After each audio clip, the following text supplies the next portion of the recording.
नमस्कार।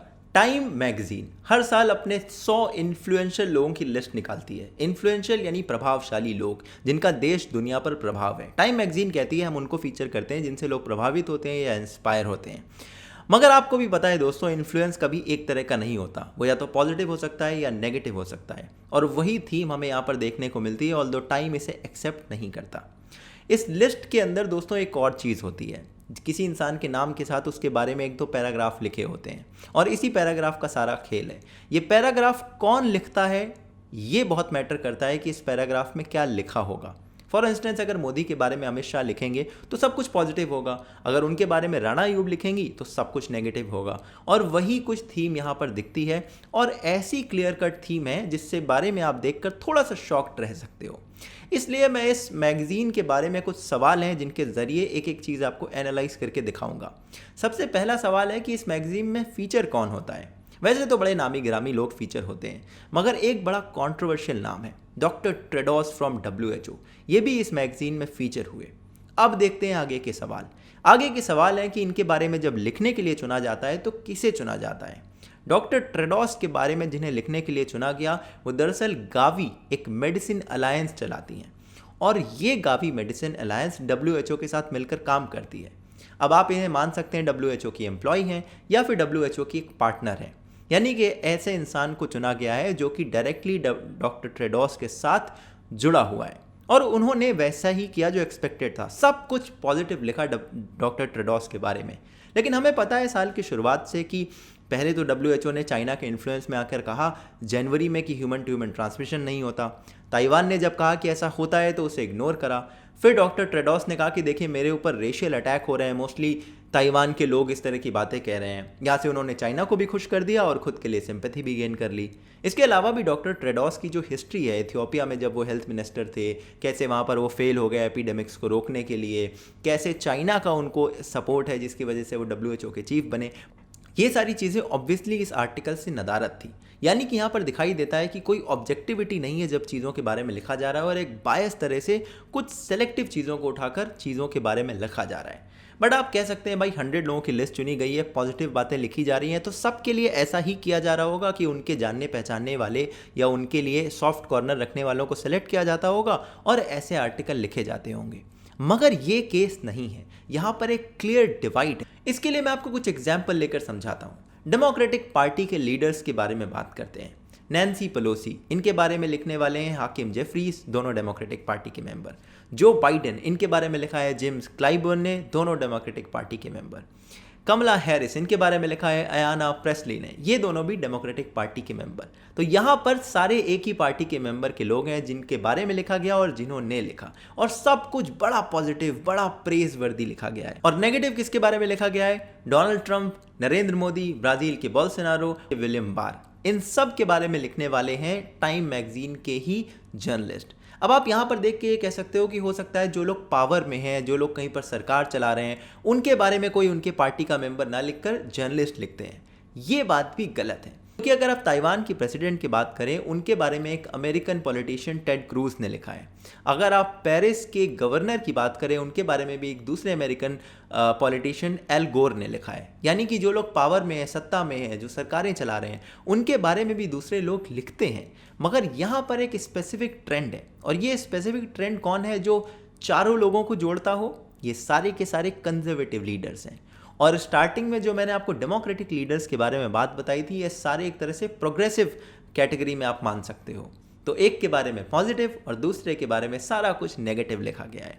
चलिए, नेगेटिव लिखने से इतनी कोई प्रॉब्लम नहीं है, हो सकता है टाइम मैगजीन एक स्टैंड लेना चाहती हो, मगर उस नेगेटिव लिखने में भी कितनी ऑब्जेक्टिविटी है और कितना बायसनेस है या सेलेक्टिव ओपिनियंस हैं, उस पर भी बात करते हैं।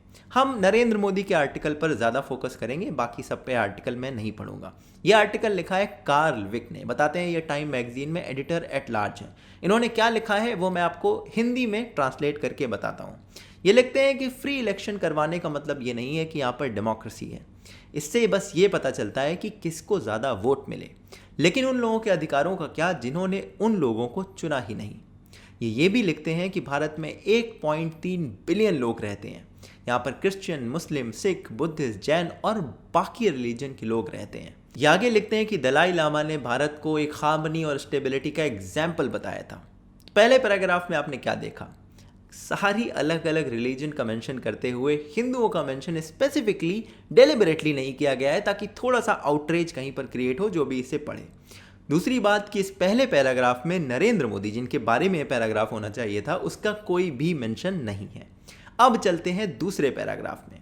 अभी हार्मनी और स्टेबिलिटी का एग्जाम्पल था भारत, अब ये लिखते हैं कि ये सारी चीज़ें अब खतरे में आ गई हैं। नरेंद्र मोदी से पहले भी तमाम सारे हिंदू पीएम बने जिनकी आबादी देश में 80% है, यानी कि ये जानते हैं कि इस देश में हिंदू एग्जिस्ट करते हैं, ऑल्दो उन्होंने ऊपर डेलिबरेटली मेंशन नहीं करा। तो ये कहते हैं जो पहले हिंदू पीएम बने उन्होंने उस तरह से रूल नहीं करा जैसे पीएम मोदी रूल करते हैं। ये ऐसे रूल करते हैं जैसे कि बाकी कोई एग्जिस्ट ही ना करता हो। ये कहते हैं कि भारतीय जनता पार्टी ने एलिटिज्म के साथ साथ प्लूरलिज्म को भी रिजेक्ट कर दिया है। मुस्लिम्स को स्पेसिफिकली टारगेट किया जा रहा है, पैंडेमिक से डिसेंट को सप्रेस किया जा रहा है और अब वाइब्रेंट डेमोक्रेसी एक अंधेरे में जा रही है। तो ये सारी बातें इन्होंने लिखी हैं, मगर इनके क्लेम्स में कितनी सच्चाई है और किस तरह के 3 आर्टिकल्स को इन्होंने यहाँ पर लिंक करा है, उन सारी चीज़ों के बारे में अब मैं आपको बताता हूँ। पहले तो इनका ये क्लेम कि नरेंद्र मोदी ने इस तरह से रूल किया जैसे कोई और एग्जिस्ट ही ना करता हो। द प्रिंट का ये आर्टिकल बताता है कि मोदी गवर्नमेंट के अंदर अगर कंपेयर करें तो यूपीए 2 से ज़्यादा मुस्लिम बच्चों को सब्सिडी दी गई। इसके अलावा नरेंद्र मोदी ने एक नई तरह की सब्सिडी भी लॉन्च करी थी जिसमें 5 करोड़ जो माइनॉरिटी स्टूडेंट्स हैं हमारे देश के अंदर उनके लिए स्पेसिफिक कई सारी स्कीम अगले 5 सालों में लॉन्च करी जाएंगी। इसके अलावा जनवरी 2018 में बात आई थी कि हज सब्सिडी को नरेंद्र मोदी सरकार ने ख़त्म कर दिया है। दरअसल वो सब्सिडी अभी तक एयर इंडिया को जाती थी जिसके ज़रिए मुस्लिम्स को चीप टिकट मिल जाती थी। ये सब्सिडी ख़त्म करने के अगले ही महीने हमें पता चलता है कि फरवरी 2018 में हज को जाने वाली फ़्लाइट्स का किराया नरेंद्र मोदी सरकार ने कम कर दिया है। इसके अलावा फरवरी 2019 में पीएम मोदी की मीटिंग की वजह से हज का कोटा भी 25,000 से बढ़ गया और टोटल 2 लाख हो गया। बताते हैं कि पिछले 3 साल में लगातार ये तीसरा इंक्रीमेंट था हज कोटा में। कोटा मतलब कि यहाँ से अब 2 लाख लोग एक साल में हज यात्रा पर जा सकते हैं। तो इतनी सारी स्कीम्स को देखने के बाद ये नहीं लगता कि पॉलिसी वाइज पीएम मोदी की गवर्नमेंट ऐसे रूल करती है कि बाकी कोई रिलीजन एग्जिस्ट ही नहीं करता। तो ये आर्ग्यूमेंट पूरी तरह से गलत हो गया। अब देखते हैं कि इन्होंने किस तरह के 3 आर्टिकल्स को कोट करा है। पहला आर्टिकल है आतिश तसीर का, वही वाला आर्टिकल दूसरी बार ये आर्टिकल कोट हो रहा है टाइम 100 की इस लिस्ट में। दूसरा आर्टिकल है राणा अयूब के द्वारा लिखा हुआ।